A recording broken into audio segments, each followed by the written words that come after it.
Assalamualaikum teman-teman.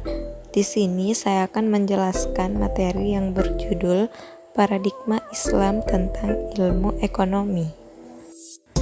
Nah, sebelum kita bahas lebih jauh, kita harus ketahui apa itu ilmu ekonomi.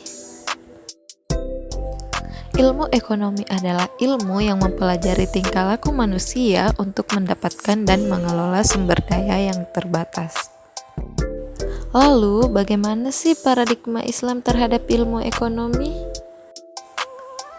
Khursyid Ahmad mendefinisikan ekonomi Islam sebagai sebuah upaya sistematis dalam hal memahami berbagai masalah ekonomi dan perilaku manusia yang berhubungan dengan penyelesaiannya, yang dilakukan atas dasar penyesuaian dengan aturan atau hukum Islam. Pada hakikatnya, ekonomi Islam dapat dilihat dari ciri khasnya yang berpedoman pada sumber-sumber utama ajaran Islam dan juga mempertimbangkan maqasid syariah atau tujuan syariah. Selanjutnya, prinsip-prinsip ekonomi dalam Islam. Yang pertama, larangan melakukan kegiatan yang mengandung unsur riba, tercantum dalam Quran Surah Al-Imran ayat 130, yang artinya, hai orang-orang yang beriman, janganlah kamu memakan riba dengan berlipat ganda dan bertakwalah kamu kepada Allah supaya kamu mendapat keberuntungan.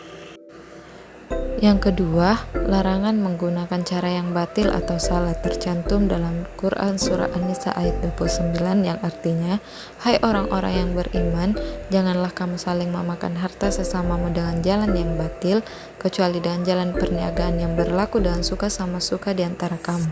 Dan janganlah kamu membunuh dirimu, sesungguhnya Allah adalah Maha Penyayang kepadamu. Yang ketiga, larangan memainkan timbangan, takaran, kehalalan, dan kualitas, tercantum dalam Quran Surah Al-Mutaffifin ayat 1-3, yang artinya, celakalah bagi orang-orang yang curang dalam menakar dan menimbang, yaitu orang-orang yang apabila menerima takaran dari orang lain, mereka minta dicukupkan, dan apabila mereka menakar atau menimbang untuk orang lain, mereka mengurangi. Selanjutnya, keutamaan dalam mempelajari ilmu ekonomi Islam. Mempelajari ekonomi Islam merupakan salah satu bentuk ketakwaan kita kepada Allah Subhanahu wa Ta'ala, karena telah menjalankan perintahnya dan menjauhi larangannya.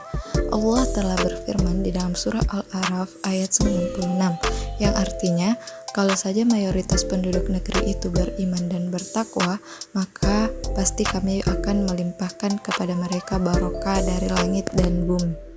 Dari ayat tersebut, kita dapat mengambil pelajaran kalau saja penduduk muslim di Indonesia mengamalkan ilmu ekonomi Islam dalam kehidupan sehari-hari, maka negeri ini akan menjadi negeri yang barokah, terhindar dari berbagai masalah.